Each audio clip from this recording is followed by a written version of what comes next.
Olá, muito bom dia, é um prazer ter sua companhia logo tão cedinho. Hoje é quinta-feira, dia 30 de dezembro. O fim do ano está chegando e o Manhã no Ar está começando. Eu convido você a conhecer os destaques do programa de hoje. Emoção marca velório e enterro de mãe das 3 filhas mortas em deslizamento de terras na terça-feira. Familiares e amigos prestaram as últimas homenagens e se despediram da família. Homem é baleado e preso depois de tentar roubar uma loteria na zona oeste da cidade. O movimento no comércio ainda é grande, mesmo depois do Natal. Lojistas comemoram o crescimento das vendas. Estava muito lotado esse período aí a gente deixou para comprar agora. Aqui no estúdio, o assunto são as metas pessoais para o novo ano. Especialista dá dicas para que o planejamento de 2017 dê certo. No quadro Mais Saúde, a gente traz dicas para você desintoxicar o organismo depois dos exageros de fim de ano. É fazer aquela dietinha, maneirar na comida o ano todo pensando no Natal do ano seguinte? Isso mesmo. Tem ainda as orientações para quem vai viajar com as crianças e não transformar essa viagem dos sonhos num pesadelo. A pessoa que me atendeu pediu justamente o documento que estava faltando, que é a autorização de embarque do menor. E eu não tinha. Tudo isso e muito mais a partir de agora. Manhã no Ar, o seu dia começa aqui.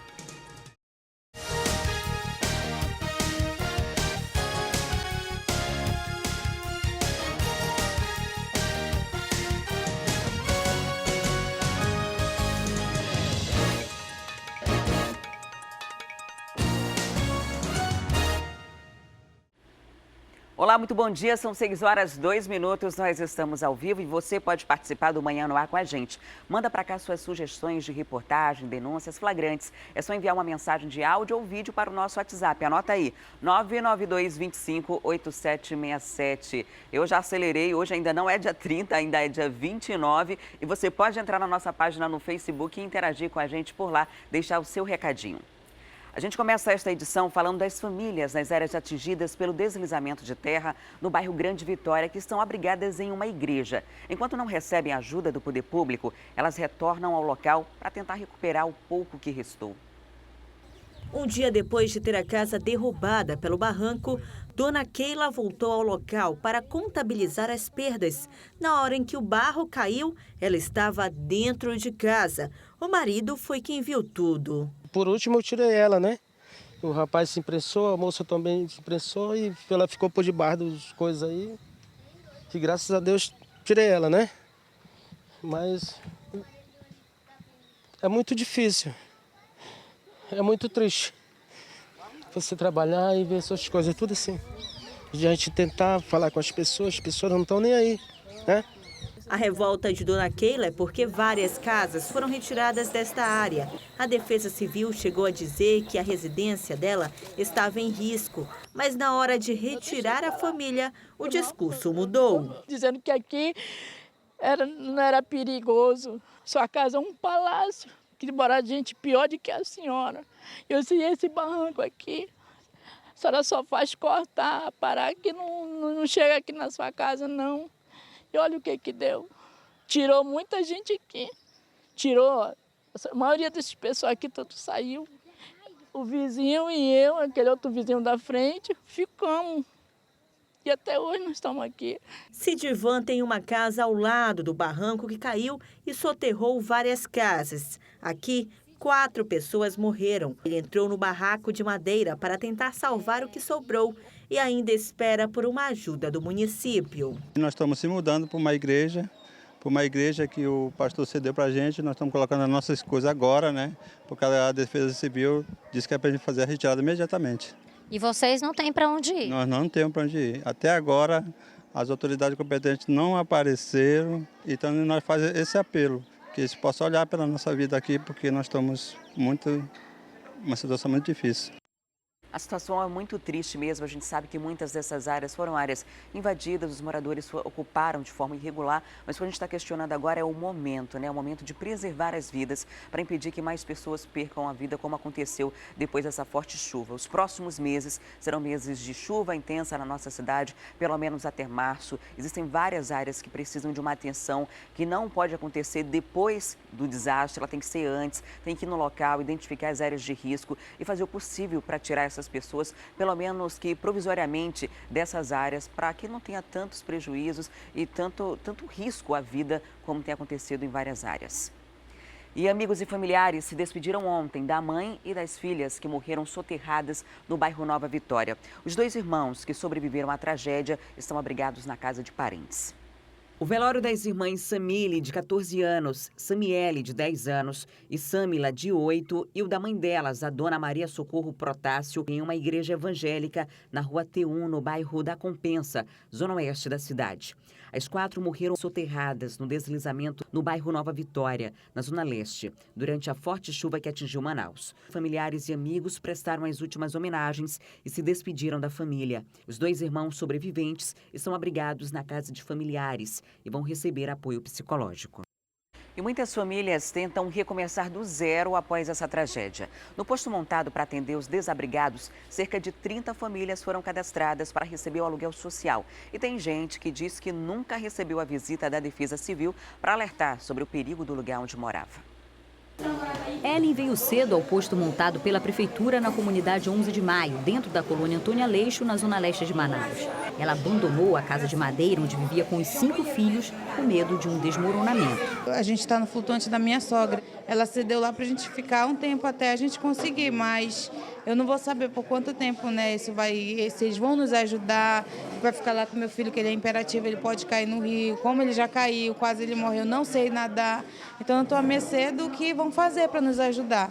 Até o fim da manhã desta quarta-feira, a Secretaria Municipal de Assistência Social já havia cadastrado 30 famílias atingidas pela chuva da última terça. 19 vão receber o chamado aluguel social. Que é um programa criado por lei, o período para cadastramento, o prazo para cadastramento é cerca de 8 a 12 dias. Nós não temos como fazer um laudo se há necessidade de retirada ou não das pessoas sem a Defesa Civil. Depois que a Defesa Civil dá o laudo que a pessoa precisa sair, aí sim nós podemos incluir nos benefícios eventuais, bem como na inclusão do aluguel social. Muitos moradores de áreas de risco reclamam que nunca receberam a visita de técnicos da Defesa Civil. Somente agora, depois da morte de 4 pessoas, é que a Prefeitura ofereceu ajuda para que eles deixassem as casas. Kathleen é uma das moradoras que cobram providências do poder público. A Prefeitura sempre vai lá, inicia a obra, nunca termina, em todo tempo levando a gente, empurrando a gente com a barriga. Então, se eles tivessem iniciado a obra, tivessem iniciado e concluído, a situação de muita gente lá de perto não estaria assim ruim. Está pior por quê? Por negligência deles mesmo, que ficaram de ajudar, ficaram de dar um apoio e nada foi feito, porque inclusive é papel deles, né? Segundo o secretário de Defesa Civil, eles têm feito a parte deles, avisando as pessoas quanto ao risco de ocupar áreas de encosta e margens de igarapés. No caso do acidente no Nova Vitória, o município não tinha indicação para interditar a área. A gente faz a classificação. Na situação de risco iminente é que é interditado a situação. E ali não era uma situação de risco iminente? Iminente não. Porque você ocupar uma encosta não significa que o risco está iminente. É logicamente que tem tudo a ver com uma característica da habitação e da construção da habitação também, né? Então a maioria dessas áreas de encosta são áreas verdes que são desmatadas e são ocupadas. E essas áreas de ocupação e encosta são irregulares. Ainda segundo a Defesa Civil, quem precisar de ajuda deve informar a Prefeitura. Somente ontem foram registradas 131 ocorrências de alagações, desabamentos e deslizamentos. E ainda há em Manaus 734 áreas de risco, com cerca de 28 mil famílias morando. As pessoas que têm alguma situação com situação de risco ou na estrutura, têm que entrar em contato com a Defesa Civil através do 199, para que a gente possa ir no local e fazer uma vistoria na residência. E aí sim orientar os moradores se podem ficar nessa residência ou não. E a Secretaria de Segurança Pública fez na tarde de ontem um balanço desse ano. Segundo a SSP, houve redução no número de homicídios e a retirada de circulação de quase 10 toneladas de drogas. O balanço foi divulgado na última reunião do ano dos órgãos ligados ao Sistema de Segurança Pública do Estado. Os números apresentados levam em conta as ocorrências de janeiro até o dia 30 de novembro. E, de acordo com a avaliação, houve redução nos crimes contra a vida, em que estão incluídos os homicídios. Estamos com uma diminuição de 20% nos homicídios em relação a 2015. E o nosso objetivo é, para 2017, continuar com essas conquistas e agregar a elas a diminuição aos crimes patrimoniais e tentar prender menos gente, né? Porque nós prendemos muita gente em 2015, muita gente em 2016. Isso pode parecer bom, mas não é, porque assim, nós superlotamos o sistema prisional e isso não é bom. Sobre as drogas apreendidas, a Secretaria apontou também uma redução. Em 2015, foram retirados de circulação mais de 11 toneladas de entorpecentes, enquanto que este ano, até novembro, foram 9,5 toneladas. Ninguém vai ignorar que o problema de segurança número 1 do Brasil é tráfico de entorpecente. Então, é claro que é preocupante. E é preocupante especialmente para o Amazonas, que é vizinho dos 2 maiores produtores mundiais de cocaína. O secretário comentou ainda sobre as buscas ao corpo do delegado Tiago Garcês, que está desaparecido desde o dia 5 deste mês, depois de um confronto com bandidos no Rio Solimões. Vamos continuar procurando. Os mergulhadores vão voltar agora no começo do ano para lá.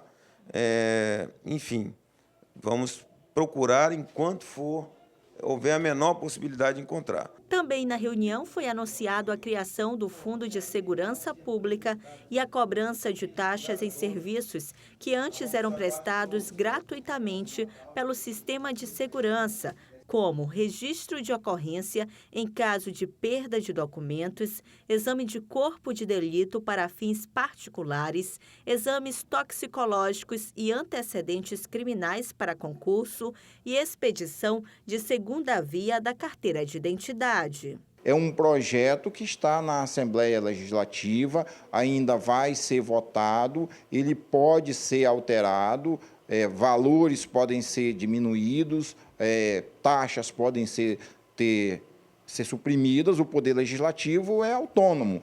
Entretanto, eu queria esclarecer que essas taxas de segurança pública, elas são aplicáveis apenas àqueles que farão o uso do serviço para fins de caráter privado, não aquelas pessoas que são vítimas de algum tipo de crime. E a polícia prendeu o suspeito de atirar em um PM esta semana durante um assalto. Apesar de o crime ter acontecido aqui na capital, a prisão dele foi feita lá no município de Manacapuru. Prendeu Maicon Marinho, de 22 anos. O mesmo é acusado de ter cometido assalto no Mercadinho Queiroz, no bairro Novo Aleixo, em Manaus. De acordo com a Polícia Militar, o mesmo foi preso ao dar entrada no hospital de Manacapuru com um tiro na mão. Maicon é acusado de ter cometido o disparo que acertou no abdômen o policial militar Cabo Arruda. A gente teve a notícia que havia uma possibilidade do infrator que havia sido baleado ter vindo se homiziar aqui em Manacapuru, né, fazer o atendimento médico, os primeiros socorros aqui no hospital de Manacapuru, em virtude de ter sido baleado na mão. Então, nós checamos lá no hospital, realmente havia um cidadão lá que tinha sido baleado. A princípio, ele disse que tinha sido roubado aqui na cidade, né, mas que tinha sido baleado por um infrator daqui. Só que, checando realmente, nós verificamos que não tinha nenhum tipo de ocorrência de disparo de arma de fogo e nada, e ele mesmo entrou em contradição. Ainda de acordo com o comandante do 9º Batalhão aqui de Manacapuru, ao ser questionado, Maicon confessou o crime. E ele confirmou realmente que havia entrado no mercadinho, ele estava com a pistola e, segundo informações dele, né, a pistola não é dele e o veículo também não é dele. E a informação que tem, que era uma Montana preta, e na realidade ele informou aqui pra gente, né, que era um Celta preto, que estava no local e a propriedade tanto da pistola quanto do veículo era do comparsa dele. O acusado foi apresentado na delegacia aqui de Manacapuru e posteriormente encaminhado para o 27º DP em Manaus. E um homem foi baleado durante um assalto a uma casa lotérica que fica dentro de um supermercado DB da Ponta Negra. O crime aconteceu por volta de 11h30 da manhã de ontem. De acordo com as informações de testemunhas, ele foi baleado por um segurança da loteria que viu a ação dos criminosos. Eles entraram no DB em uma moto e foram direto para a loteria. O suspeito, identificado como Arleson Guimarães Mendonça, foi socorrido pelo SAMU e levado ao hospital e pronto-socorro 28 de agosto. Os outros 2 envolvidos no crime conseguiram fugir. O dinheiro foi levado da loteria, já foi recuperado também. E ainda falando dos casos de polícia, foi presa uma mulher suspeita de cometer 2 homicídios na Zona Leste. A prisão aconteceu na saída do Compage, quando ela visitava um marido que foi preso por tráfico de drogas. Essa moça é a Célia Ribeiro, ela tem 24 anos e foi presa na última quinta-feira. Ela é suspeita de comandar 2 homicídios aqui na zona leste de Manaus. A Célia foi presa quando saía do complexo penitenciário Anísio Jobim. Ela foi visitar o marido, o Eduardo Feitosa, que também está preso por homicídio. É suspeito de comandar o tráfico de drogas no Beco Boa Sorte, no bairro Gilberto Mestrinho. Célia também tem 2 irmãos que estão presos por tráfico de drogas. A Célia foi visitar o marido, o Pato Roco, né, o Eduardo Feitosa, que foi preso pela Delegacia de Homicídios também por conta daquelas chacinas que ocorreram no Beco Boa Sorte. Então nós tiramos o Pato Roco de circulação e a Célia passou a comandar os negócios relacionados ao tráfico de drogas do Pato Roco. Não no Beco Boa Sorte, mas ali na comunidade Gilberto Mestrinho, no Novo Reino 1, Novo Reino 2, naquela área. E esses 2 eventos, eles estão relacionados com o tráfico de drogas de alguma forma. No evento que vitimou a Solanilda, em que ela foi enterrada de cabeça para baixo e teve o corpo cimentado lá nas proximidades da Rua Fortaleza, a Solanilda não tinha envolvimento com o tráfico de drogas, mas ela denunciava o tráfico, né, de alguma forma, e fazia com que atrapalhasse ali os anseios do movimento que era comandado pela Cláudia e pelos seus comparsas. E já o Gessé, que morreu 15 dias depois, ele participava do movimento, era um dos soldados da Célia, manifestou interesse de sair do movimento e tal, o que não foi autorizado pela Célia, ocasião em que ele ameaçou, inclusive, contar para a polícia o fato dele saber da morte da Solanilda, que acontecera dias antes. Então a Célia resolveu que não teria jeito, que o que ela teria que fazer era matar o Gessé, e assim aconteceu. E as mesmas pessoas que atuaram no caso da Solanilda atuaram no caso do Gessé. Então é uma pessoa de periculosidade elevada que está saindo de circulação, né? E a gente espera trazer um pouquinho mais de tranquilidade para a população. E os moradores do bairro Petrópolis fizeram na manhã de ontem uma manifestação para chamar a atenção do poder público. Há meses eles sofrem com problemas no abastecimento de água. O Emanuel Cardoso também acompanhou esse caso e é o que a gente vê agora. Essa aqui é a Rua Bernardo Miquiles, nós estamos no bairro Petrópolis e nesse momento os moradores estão tocando fogo em pneus aqui, interditando a rua. Eles também estão com faixas e cartazes. A reivindicação aqui não é nova. Essas pessoas estão reunidas fazendo essa manifestação pedindo água, porque segundo eles estão há muito tempo sem água e isso se intensificou nos últimos dias. O trânsito já está paralisado na rua, nesse trecho aqui. Como é que está a situação do fornecimento de água? Ninguém aguenta mais. Já tem mais de 6 meses que a água chega só pela madrugada, chega na faixa de 2 horas da madrugada, quando dá 3h30 não tem mais água, não dá para encher nem uma caixa de água, entendeu? De 1.000 litros. O povo não aguenta mais. Nós moramos aqui no maior manancial de água do mundo. Os comerciantes estão todos revoltados aqui. Não tem água para tomar banho, para fazer comida, para fazer nada.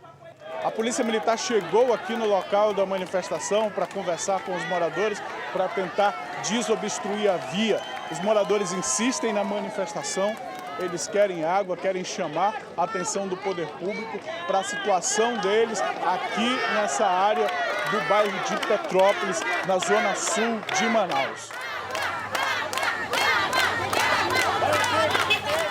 O policial agora apaga o fogo, os moradores já desobstruíram a rua, já saíram da rua. Agora, na hora que eles desobstruíram, o curioso é que não tinha água para apagar o fogo. Então, o policial conseguiu ali um extintor num ônibus que estava aguardando a manifestação terminar. Estão agora apagando o fogo. Agora, o seu Antônio Batista é morador daqui. Seu Antônio, nós estamos aqui bem próximo à caixa d'água do bairro de Petrópolis. E por que não tem água? Incrível que pareça, nós temos uma caixa d'água aqui para 60 milhões de metros cúbicos de água. Infelizmente, essa caixa d'água não deixa um pingo de água aqui em Petrópolis. Ela serve para o Japim e para a Raiz. Nós já fizemos reunião há 2 anos atrás aqui na praça de Petrópolis, com o presidente da Câmara Municipal, uma série de pessoal da Prefeitura. E mesmo assim, prometeram e até hoje continua do mesmo jeito. A água, falta água direto em Petrópolis. Eu moro aqui há 46 anos. São 46 anos de falta de água nesse bairro, não sei por que esse motivo disso. Eu quero parabenizar esse povo que está fazendo isso aí, eu aplaudo esse povo que está fazendo isso aí.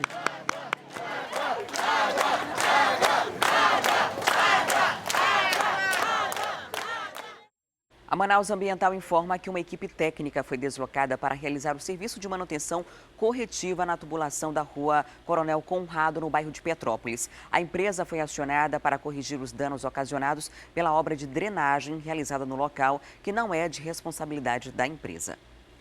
E o Amazonas foi o estado que mais sentiu a crise econômica por causa da queda na produção industrial. Mesmo assim, a Secretaria de Fazenda fala em equilíbrios das contas públicas. Para 2017, o estado espera arrecadar 100 milhões de reais das dívidas de empresas. Afonso Lobo, titular da Secretaria de Fazenda, iniciou a apresentação mostrando em números a crise econômica no país. Segundo ele, o Amazonas foi um dos estados mais afetados pela recessão econômica em 2016, porque depende principalmente da indústria. E a queda na produção nos últimos 2 anos chegou a 41%, o dobro da média brasileira. Apesar disso, o Estado conseguiu honrar os compromissos básicos, como salários, repasse para os poderes legislativo e judiciário e o pagamento de empréstimos, o que, para o secretário, é um sinal de equilíbrio nas contas públicas. O Estado do Amazonas apresenta-se como um ponto fora da curva. É um Estado que tem uma disciplina fiscal, que conseguiu manter uma disciplina fiscal muito grande ao longo desses 2 anos, graças a 2 reformas administrativas de fôlego que fez, onde reduziu a sua estrutura administrativa, reduziu cargos comissionados, renegociou contratos e, enfim, conseguiu manter uma disciplina fiscal que não é o padrão da realidade nacional. Para 2017, uma boa notícia para as empresas que têm dívidas de impostos com o Estado. A partir de janeiro, elas vão poder procurar a Cefaz para fazer o parcelamento desses débitos. Mais de 340 empresas estão nessa situação. Se todas quitarem o que devem, o Estado deve arrecadar cerca de 100 milhões no ano que vem. E como o futuro é incerto, todo o dinheiro é bem-vindo. No orçamento, com uma projeção semelhante ao que aconteceu em 2016, porque nós não sabemos, ou seja, o ano de 2017 é uma incógnita, nós não sabemos o que vai acontecer. Esperamos que seja um ano bom, melhor que 2016, mas nós não temos essa segurança. A crise política não nos dá margem para pensarmos em algo melhor, pelo menos por enquanto. Tá todo mundo aqui na torcida para que as coisas de fato melhorem. E agora a gente fala do comércio, que sentiu bastante o impacto durante esse ano, mas após o Natal, os lojistas comemoram o aumento nas vendas, que foram bem maiores do que no ano passado. E tem muito amazonense que está aproveitando esse período de promoções para fazer as compras de ano novo. A falta de tempo foi o principal motivo que fez com que muitas pessoas encarassem as lojas lotadas desse shopping para comprar presentes atrasados e também roupas para a virada de ano. Esse período tudo é corrido, né? A gente corre para resolver uma coisa para aqui, uma coisa para ali, aí nunca sobra tempo. E estava muito lotado esse período aí a gente deixou para comprar agora. Ainda é um defeito de muita gente, né? Deixar para a última hora e a gente acabou deixando. Você economizou um pouco, pelo menos? Sim, sobrou dinheiro.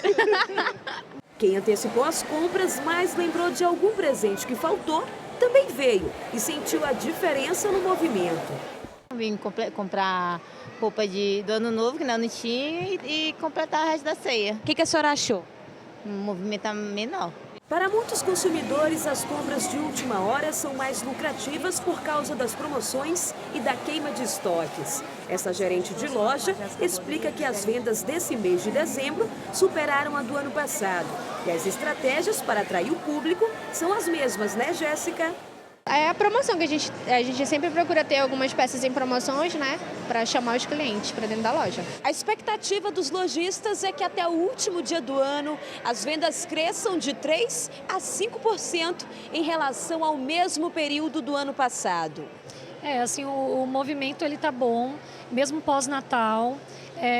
A gente teve um crescimento durante o período de Natal e agora, pós-período até o dia 31, a nossa expectativa é que tenha um crescimento de fluxo de 10% e nas vendas de 3% a 5%. E as promoções, e as famosas promoções já para janeiro, já estão preparando tudo? Como é que é? Então, alguns lojistas já estão liquidando e a gente tem uma promoção que é o Saldão de Natal, que é para o início do mês. Mas já tem bastante lojista liquidando, sim. Mas teve gente que mesmo com as promoções preferiu economizar como o Jócimo. Tudo isso para não entrar o ano novo endividado. Preferiu comprar à vista ou no cartão? À vista. Pensando em quê, mais ou menos? Não entrar com dívida em 2017. Não pode extrapolar muito. Tá certo, olha, e alguns pais estão aproveitando esse período de promoções para comprar o material escolar dos filhos. E a pesquisa é fundamental para conseguir o melhor preço. Olhinhos brilhando. Tá na hora de comprar o material escolar para o ano que vem, né, Leandro? Junto com a mamãe e o papai, ele procura e pesquisa. Mas sabe como é? Toda criança quer uma mochila legal, do personagem favorito. Aquele ali, o Oggy Bird. O paizão sabe que é um risco levar os filhos para comprar o material escolar de 2017, já que tem muito pequeno que acaba escolhendo pela cor e o modelo ao invés do preço. Por isso, a família se planeja e faz questão de trazer o Leandro. Ele já foi acostumado a comprar com a gente, sabe preço e tal. E aí a gente abre um pouco a mão, ele também abre um pouco a opinião dele, a gente entra no consenso. Pensou em planejamento?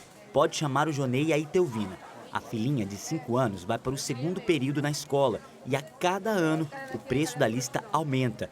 Mesmo assim, os dois têm uma planilha de contas e se organizam para pagar tudo à vista. A planilha, geralmente ela é geral. Ela controla todos os gastos em casa, tanto os fixos como os variáveis. Aí nisso daí eu monto uma estratégia e é tipo um mapa, né? Onde eu vou atuar para a gente tentar ter um controle melhor dos nossos gastos em casa. Economiza daqui, economiza dali, mas o importante é a educação dela, em primeiro lugar. As vendas crescem pelo menos 60%, mas com o aumento das vendas vem também o aumento nos preços. Tem caderno que vai de R$16 a R$40, lápis e canetas que vão de 50 centavos até R$30. A tabela de reajuste dos produtos já foi alterada mês passado. A questão do aumento dos preços em relação aos artigos de papelaria vale muito em conta se o produto é normal ou é de marca ou até mesmo tem algum personagem famoso. Mas o que aumentou mesmo foram os livros didáticos, um aumento de 10% em relação ao ano passado. O livro didático ele é o elemento principal da lista de material escolar. Então a gente fica na dependência, e é também o mais caro. A gente fica na dependência. Uma vez que a escola já escolheu o livro que vai usar para o ano letivo de 2017, a gente já se prepara para abastecer os balcões para poder não deixar esse material faltar. Não tem nada melhor do que um cheirinho de livro novo. O Guilherme sabe bem o que é isso. Eu me lembro daquela época do primeiro ano e tal. Te lembra o começo? Começo de tudo, Gosta de ler? Gosto. Pois é, para a mãe do Gui é um investimento e vale a pena se apertar um pouco para comprar os livros. Mas tudo vai ser parcelado. Não tem como, tem que ser parcelado, porque a vista não dá. Tem que ser planejado. E muito planejado, né? Tá certo. É assim, planejando, que tudo se encaixa no orçamento. E quem sabe, levar aquele produto mais legal para casa. Quem sabe, né? E agora eu tenho uma pergunta para você de casa. Você costuma verificar a validade dos eletrodomésticos? Muita gente não sabe, mas todo aparelho tem uma vida útil. E muitas vezes esquecemos de fazer a manutenção ou até mesmo a troca. Nesse descuido, ele pode representar riscos à nossa saúde. Mas com cuidado simples é possível evitar qualquer transtorno. Vamos ver agora na reportagem. Para uma dona de casa, equipamento bom é aquele que a gente pode usar até ficar bem velhinho. Mas será que é tão simples assim? Ou será que eles têm um tempo de utilização? E para tirar todas as dúvidas da dona de casa, hoje nós estamos aqui na casa da Naisa. Muito obrigada por ceder sua casa, Naisa. Eu que agradeço. E estamos com um representante do IPEM, o Itamar. Muito obrigado pelo convite. Itamar, por onde a gente vai começar? Podemos começar qualquer um desses produtos. Então, por exemplo, o secador de cabelo. O secador de cabelo, ele tem uma percepção de ruído, certo?